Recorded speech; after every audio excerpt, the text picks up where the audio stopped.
ओहो आज हामीले खसी लिएर आएको है ल साथीभाइ हो ल खसी हेर्नुहोस् ल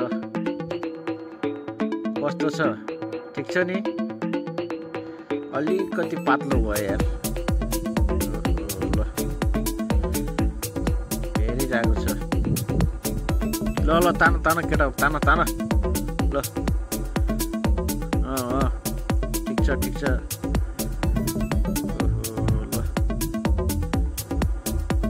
लिएर ल ल काट्नुपर्छ है ल है ल मस्तसँग हल्दी चुना मस्त खरानी लगाएर रातो गराउनु पर्यो हैन ल अनि बल्ल राम्रो देखिन्छ बल्ल राम्रो देखिनु पर्यो ल है लागौ है सबै लागौ ल नकनाउ न यार भइसक्यो के नकनाउ छोडिदेऊ यहाँ कुरेर बसिराखेको छ यो फेरि तँलाई नि चाहियो रोक अहिले आउँछ यो यसको भाग खयो देऊ हो केटा हो यसको भाग पनि ल हो भाग देऊ यसको ल अर्को कान्छी फेरि यतातिर बसिरहेको रहेछ छैन भैया ल अलिकति चाहियो रोक अहिले भर्खर स्टार्ट गरिरहेको छौँ हामीले काट्नुलाई है एकछिन यसो वेट गर्नु पर्यो ल काटकुट हुँदैछ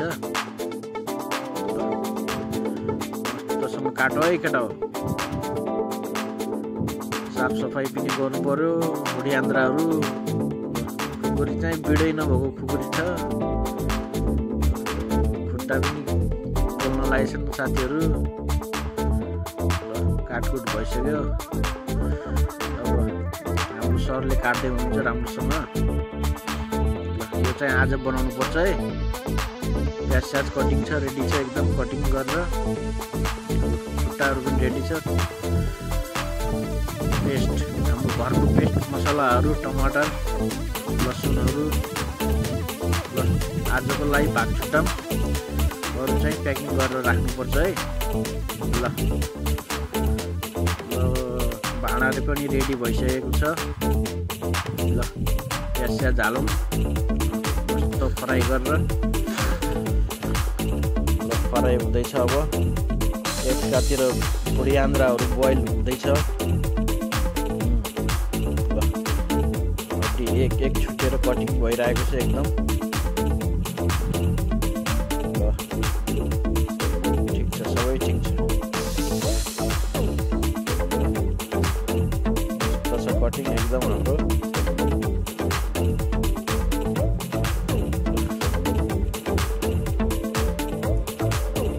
कटिङमा त कसै गरेर आएको रहेछन् हाम्रो साथी कटिङ त एकदम एङ्गल मिलाइ काटिरहेको छौँ अब पेस्ट हाल्नु पर्यो हाम्रो घरको शुद्ध मसला एकदम घरमा निर्माणित भएको मसला हो हाम्रो यो तर अलि कम भएछ जस्तो लाग्यो मलाई मसला ल मासु पनि ल्याम मासु पनि हालौँ होइन छिटो खानु पर्यो भोक लाग्यो मासु पनि ल्याइहालौँ लसुन पनि 8 टमाटर लसुन हालेछ मासु हालेर चलाउँदैछौँ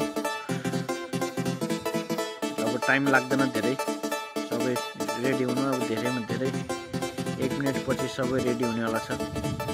ल मासुमा टमाटर पनि हालिसकेको छौँ लसुन टमाटर प्याज सबै रेडी भएर मासु पनि रेडी हुन लागिसकेको छ हल्का पानी हालेर बोइल गर्दैछौँ त्यसलाई ल तल नजलोस् भनेर कस्तो छ त साथी हो ल राम्रो छ